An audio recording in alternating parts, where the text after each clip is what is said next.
Becoming. I'm your host, Chuck Herrick. This week, I'd like to talk about a blog post from a gentleman by the name of Seth Godin. He wrote this about a year ago, and in the blog post, he's talking about how nothing is worth fighting over. The key passage in this is, if your cause is important enough, it's worth taking the time and emotional energy to make your case without an argument. The opportunity is to recast your outcome in terms of the other person's worldview, not insist that they change what they want or what they think they know. The culture isn't immutable, but you can change it, but not by picking a fight. When I first read that, it struck me because I believe there are some things worth fighting for. There are some things that we just have to get down and dig in and make the change. Over the course of U.S. history, there have been several. Racial equality and Black Lives Matter. All these are things that are worth fighting for. Voting rights in today's environment is something worth fighting for, to where we all have a voice and can do something. But as I thought about this more, I started to understand his point. What he means is physical fighting. It's not worth getting in to a physical confrontation with somebody. But what he misses, I think, is the definition of fight also includes where you're struggling to overcome things like injustice and inequality, or where we're fighting and struggling to learn and grow. These are things we should and must fight for. So I think his deeper meaning, what Seth is really trying to get to, don't get into a physical altercation. Don't get down into a name-calling match. But truly try to understand what the other person is saying. Another person that I followed a lot, the late Dr. Stephen Covey.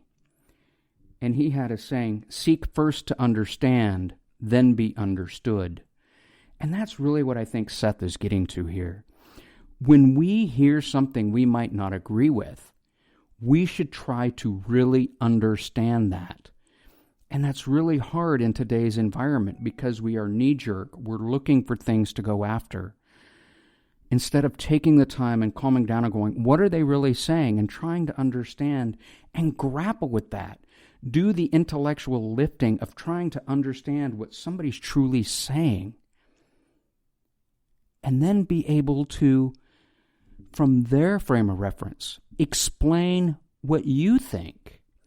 Wouldn't it be so much better if you came across somebody you didn't agree with, but yet you could spend the time creating a common language between both of you, to where you can say the same thing? For example, in my work, I was talking with somebody I'm helping train, and we were looking at the way different formulas work and how you can reconcile two reports. He kept saying something, and I said it back to him in a slightly different tone, and he kept saying I didn't understand.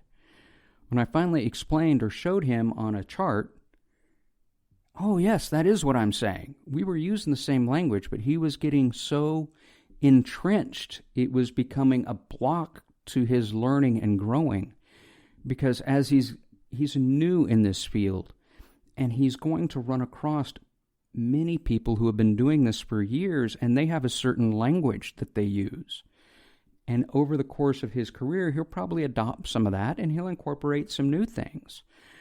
But until he could sit there and truly understand and try to understand what I was trying to teach him, we were just at a loggerhead. We were butting heads, and it wasn't going anywhere.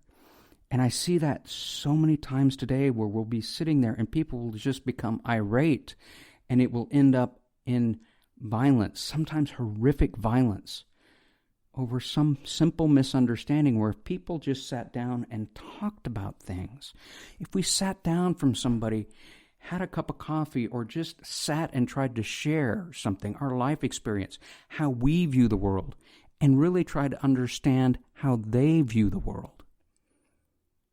And then we come up with a common dialogue, the way that we can both interact and understand one another. Then we can start to work on our common problems. But until we do that, until we take the time and the emotional energy to go do this, It is going to be so hard to do. So that is what I think Seth is really talking about. If this is really worth it to you, if this is so meaningful and so important to you, invest the emotional energy and your brain and your intellect to truly understand what the other person is saying. Try to see it from their side. Then and only then, try to explain to them your side. Do it in terms of their thinking. And the reason that's important, it disarms them. It makes them go, oh, okay, this guy understands me. Yes, it'd be nice if both people did it, but that's not always going to happen. And if this is that important to you, spend the time, learn the language, see it from their point of view, and then disarm them by going into their way of thinking, their way of viewing the world, and show them what you mean. You might create a true convert. You might take down the walls. I'm certain you can find many examples of people who go out there. If you Google on YouTube or you go to YouTube and look, there are people going out there and convincing former Klan members that they're wrong and bringing them there. But what they're doing is they aren't going in their face and saying, you're wrong. They go, hey, I understand. This is the world you grew up in. This is how you saw it. Well, let me show you another way to look at it through your world and how this would be helpful. Frame your argument in their terms and sit, and they will listen. And then you slowly start to come back and forth. They might show you a weakness in your argument that you didn't even think about because you were so entrenched and hadn't done the lifting and the thinking of what really is important to you, that there was something, they might have had a valid point. And that's what this dialogue is all about. You see, when it comes down to it, nobody has all the answers. And I think what we have now with the language today is everybody thinks they have the only answer. And if you just listen to them and follow them, everything will be right. Nobody's that good. And here's the other point. If you truly believe it's worth fighting for, believe in yourself. Spend the time to learn their argument. But then go and phrase your argument in their terms, because nobody has all the answers. And you have to stand up for yourself and show people what you mean, what you have inside of you. Show them. Nobody has the answer. I mean, one thing I see is so many people are afraid they'll get a letter from a lawyer and they are just terrified. Well, that lawyer isn't anything special. Yes, maybe he has a little more education. He might use a few words, or he can get into this Byzantine or very complex legal area that might scare most people. But there are people too. They put their pants on one leg at a time. Just sit there and try to understand what they're doing. And if he can't get out of his legalese, then he probably doesn't understand either, and he's just trying to go back. He might be afraid. Nobody has the answers. I don't care how much they do, or how much they pound on the table and swear up and down that they know it all. You have to believe in yourself. First, try to understand what they're saying. Truly understand it. See it from their point of view. Redevelop your argument from their point of view. Then sit down and talk with them. Create common ground in language. That will disarm them and bring them over to your side, perhaps. Or at least you'll have common ground where you can agree to disagree. Then believe in yourself. Understand nobody has all the answers. Not one person in this world. Everybody is learning from everybody else. And your point of view is just as valid as everybody else's. Learn their argument, understand, reframe your argument in their point of view. Believe and trust in yourself and the value of your argument and the beauty of your argument. Then go out and just start to work. Do the work and talk to people and start doing things. Engage. Engage intellectually with people. And actually try to bridge the divide that's come between you or whatever else has happened.